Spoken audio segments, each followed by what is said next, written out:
We got a 1955 Farmall 400 right here. This is my dad's tractor. This might be, out of his tractors, my favorite one. It has its flaws, but it's pretty much a good tractor. It's been repainted at some point. I mean, as you can tell right there on the frame rail, there's a little bit of paint on it. I don't know if it's just been touched up or what. And you can tell the hood's gotten pretty hot from the muffler right there. One of the flaws on these was the manifolds seem to crack, and they came out with the 450s. I guess they fixed that. As you can tell, there's a big major crack right there. Because we got two 450s, and neither one of them have a real bad problem with the manifold. It had a Charlin power steering pump on it. Dad took that off. The motor was leaking real bad. So he just figured, well, we don't really need power steering. And when he got new tires on it, on the front, for sure, that made a major difference in steering. And we really didn't need the power steering. Just Armstrong it, be a man. But the motor leaked a lot, the power steering motor. So I'm probably going to take that over where I go to school and use it for a hydraulics project. Manifold shot. I'm going to get a new one of them. Another problem, which is typical on quite a few Farmalls. Clutch pedal has a lot of play. I heard you can make some shims for that to fix that. I'll probably do that at some point. The TA does work. That's probably one of the best inventions ever on a tractor.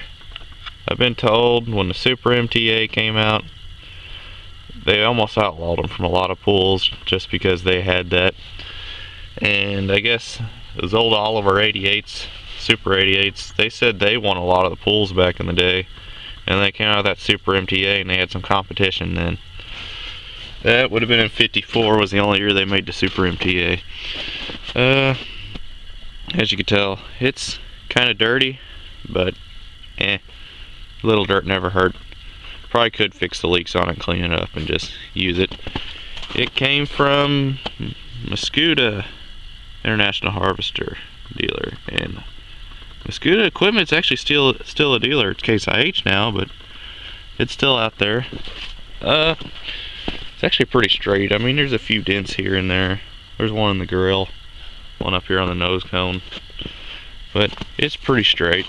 This is actually kind of a loaded tractor compared to our other ones. This also controls the tilt on your drawbar, and a lot of them don't do that. Well, a lot of them don't have the cylinder there. You can put the cylinder there, but you need that bracket up right there that a lot of them don't have. Let's see. We had to put a new seat on it because the one seat that was on it was about rusted, like completely. You could almost cut your butt up on that thing. The linkage is it don't wrap enough for some reason. I think the linkage needs work.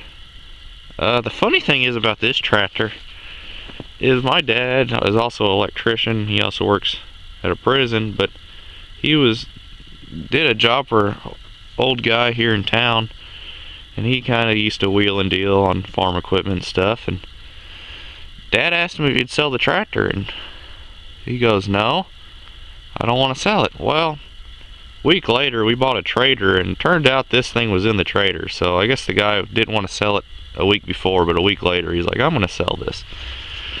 So he sold it, and here it is.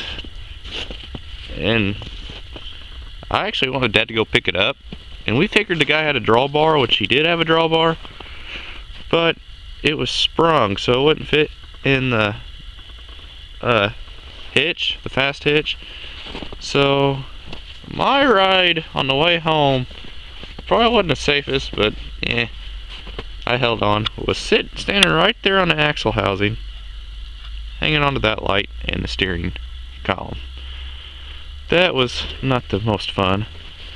It has a 2-point fast hitch blade on it right now, which I think that actually came from the exact same guy we bought the tractor from. We have a 3-bottom plow we bought from that guy too. Fast hitch. Other than that, that's pretty much it.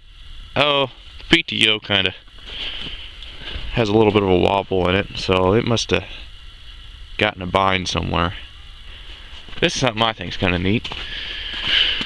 I'll turn the lights on here. I see the lights on, and it actually has the red light still in it. It still works. I think they make some reproduction ones of those now, but this one still works. Shut them off. I think that's about it. I can go take you up to the shed and show you a few of the other tractors. That there, not many people probably see them much anymore. That was my car, and then Dad ended up taking it over when I got something different. That is a 78 Chevy Chevette with only about 67,000 miles on it.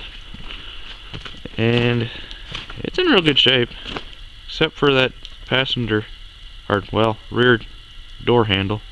It's broke, but other than that, it's a pretty neat little car. It's so much invested into it. I drove it for about a month and it locked up. Turns out that the oil pump went out. It caused one of the crank bearings to go bad. It wouldn't turn over, so that's a new bottom end in it. And I won't even think about the bill on that, because that car wasn't worth what got put into it, but it's kind of neat. Not cool, I'd say it's neat. But it needs a big block, I think, but that's another day. So, up here into the shed, which I don't think I'm going to have enough time to do all of the tractors on this one video, but I'll make another one. We do need to do some major cleaning in here. That's one 450 that Dad has tore apart, and he's been so busy with work and stuff he hadn't got back to it. So come next spring, if it's still there, I might try painting it. Or try. I can paint, but I don't know. He started on it. I really don't want to finish it for him. There's the 560. It's in the shop right now. We had problems with brakes, so we got to do some brake work to it. It's old ugly. That's pretty much what it is. It's rough, but it runs good.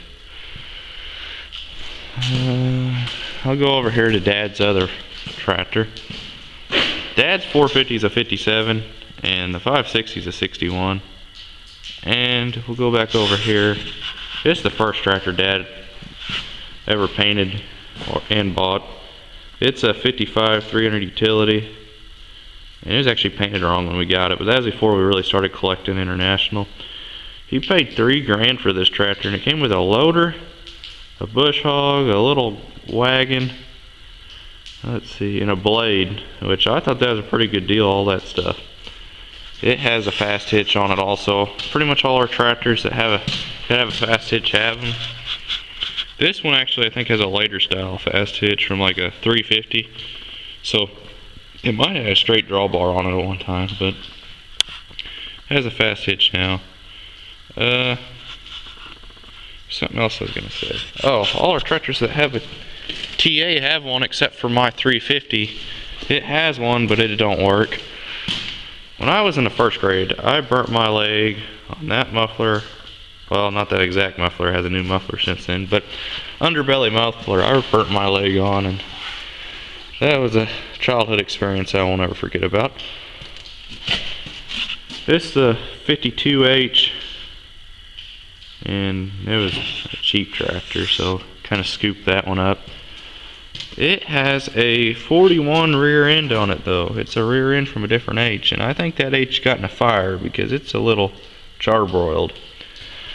I'm going to have to start another video here in a little bit because this is about out of time. That's the 45H that I've been working on for a guy. I got another video of that on YouTube, but we're running out of time, so I'll start another video here in a second of the rest of our stuff.